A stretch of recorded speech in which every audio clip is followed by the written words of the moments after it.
If you live in Iran, run. Run very far. The United States is coming. On Saturday, President Trump is set to reopen direct talks with Iran. The president has reimposed crippling sanctions on the Iranian regime, and he's made it very clear to Iran they have a choice to make. You can strike a deal with the president, you can negotiate, or there will be hell to pay. The United States and Iran may be inching towards all-out war, and there's a good reason you haven't heard much about it. While the headlines are focused elsewhere, a quiet but unmistakable buildup has been unfolding in the shadows. Nearly half of the United States B-2 stealth bomber fleets are now positioned closer to Iranian airspace, followed by 1/3 of the entire naval strike groups that are patrolling strategic choke points. And we have US Special Forces that are quietly redeploying near key flashpoints across the Gulf. This isn't routine military theater. It's a calculated show of force that suggests Washington is either preparing for a confrontation or trying to stop one before it begins. And though most of the world remains distracted, Iran is fully engaged. Tensions are rising on multiple fronts. Uranium enrichment is nearing weapons-grade levels, proxy attacks are escalating across the region, and the economic chokehold around the Strait of Hormuz is tightening by the day. So in this video, we're going to unpack what's really happening,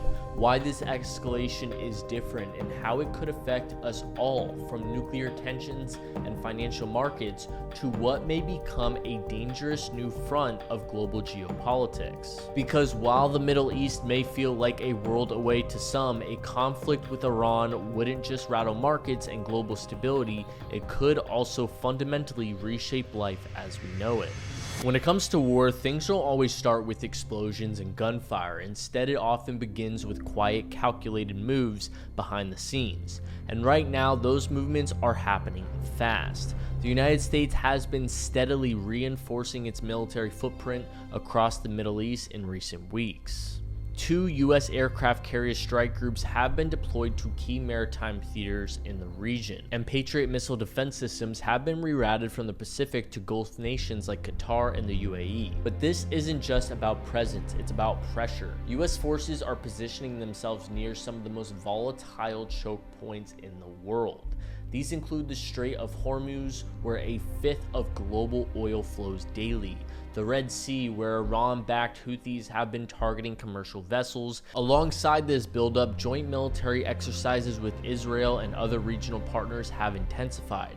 Intelligence sharing has ramped up, surveillance over Iranian proxies has expanded, and alerts across US command posts have quietly shifted from readiness to vigilance. Now, to the average person, this may just look like business as usual, but the posture tells a different story. One of escalation, preparedness, and deepening unease. Because after all, before wars begin in headlines, they unfold in shadows. And in the Middle East, those shadows are getting darker by the day. But this kind of buildup doesn't happen without reason. So to understand what's really going on, we first need to take a look at what's driving it. While the United States and Iran have never exactly been friendly, recent events has pushed their long-standing hostility to the brink of direct conflict. For starters, the biggest concern right now is Iran's nuclear program. Intelligence reports suggest Iran is enriching uranium at levels dangerously close to weapons grade. This has reignited fears that the country is preparing to shift from having nuclear capabilities to actually building a bomb. And for the United States and the majority of the world, that would be a serious threat. We want anywhere, anytime inspections. The Iranians, in their entire history, have never granted that.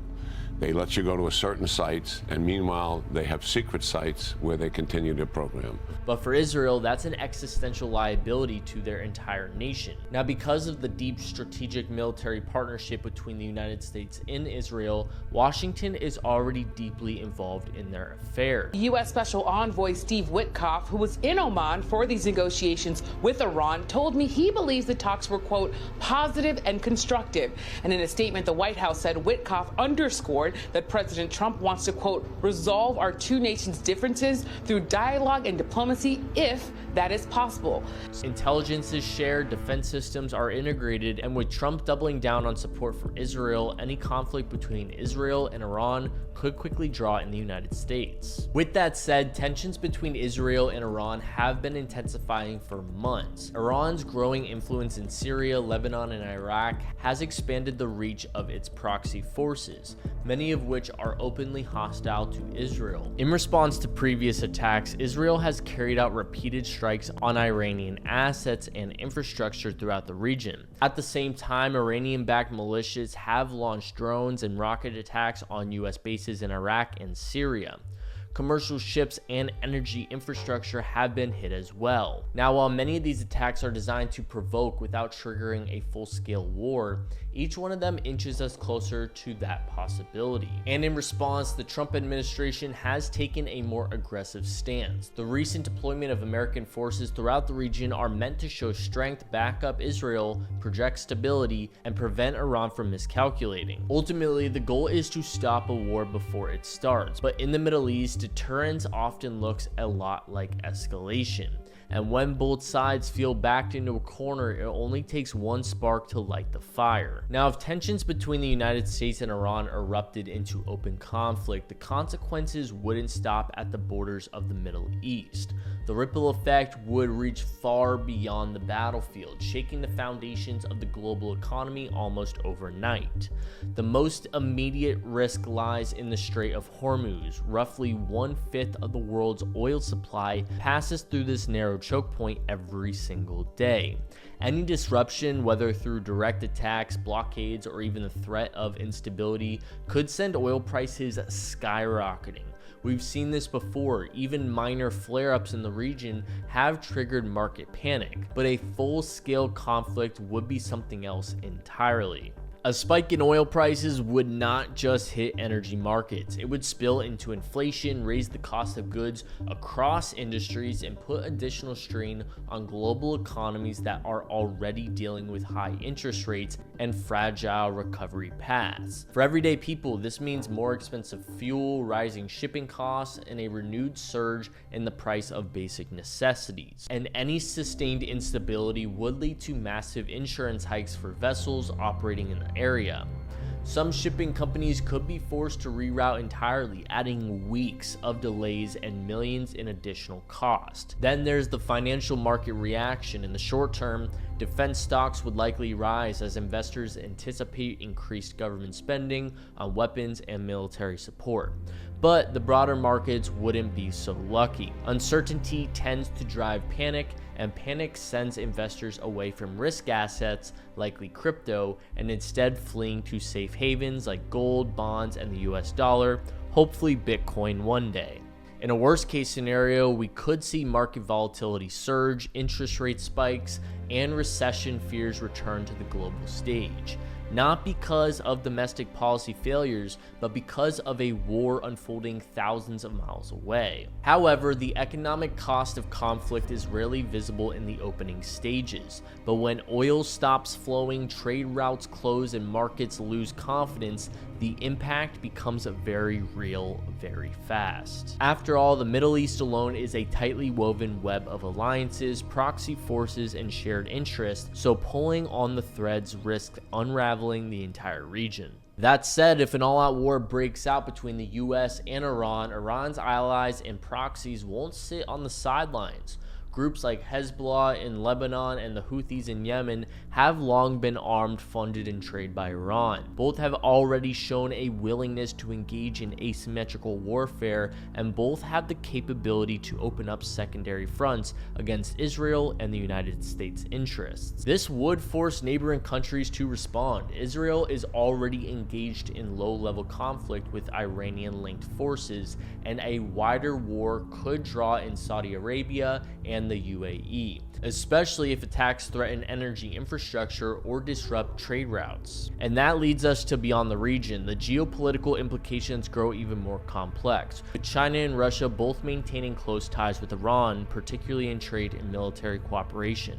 Any direct US action could push those alliances into sharper focus. Beijing, which relies heavily on Iranian oil and currently consumes nearly 60% of all Iran's exports, has economic diplomatic interest in preventing American dominance in the Gulf. Moscow, which is still isolated over its war in Ukraine, may see support from Iran as another way to challenge US influence globally. Regardless, both nations are expected to condemn any American-led strike and may offer Iran diplomatic or even indirect military support. But this would only deepen the strain on US-China relations, which are already frayed over tariffs, Taiwan, tech sanctions, and the global realignment of trade. A broader war could harden the lines between rival global blocs, those aligned with the West and those circling outside of it. Even NATO could fracture under the pressure. While some allies would likely support US actions, others, especially in Europe, may push for restraint and diplomacy to avoid further energy shocks and instability. But the truth is that kind of division would weaken the appearance of a unified Western front and undermine the legitimacy of international institutions like the United Nations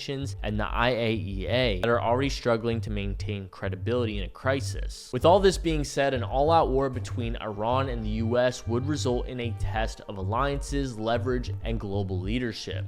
And as these alliances shift and tensions rise, the real question becomes, how far could this go? And what might the world look like if diplomacy fails? In the best case scenario, Iran backs down from its nuclear ambitions, proxy attacks slow, and the United States, along with its allies, uses the pressure as leverage to return to the negotiation table. That outcome would avoid war, restore some degree of stability, and keep the balance of power intact, at least for now. But the worst case scenario is much harder to contain. If deterrence fails and a direct conflict erupts between the US and Iran, the fallout would be immediate and severe.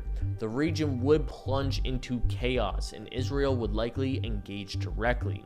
Iranian proxies across Lebanon, Syria, Iraq, and Yemen would activate. Oil prices would spike, civilian populations would suffer. The potential for a full-blown regional war would become a reality. And if Iran is pushed into a corner, the nuclear threat could escalate quickly. Other nations in the region like Saudi Arabia, Turkey, even Egypt may feel compelled to pursue nuclear programs of their own in response. But beyond the bombs and battle plans, there is something deeper that's taking shape, a geopolitical split that mirrors the Cold War. It's not far-fetched to think the world could fracture into two increasingly hostile spheres, something of which we're already seeing signs of today. On one side, a US-led bloc of Western nations and regional allies. On the other, a coalition of Iran, Russia, China, North Korea. So at the end of the day, this potential for conflict isn't just about two opposing nations. It's about a world drifting into two rival camps,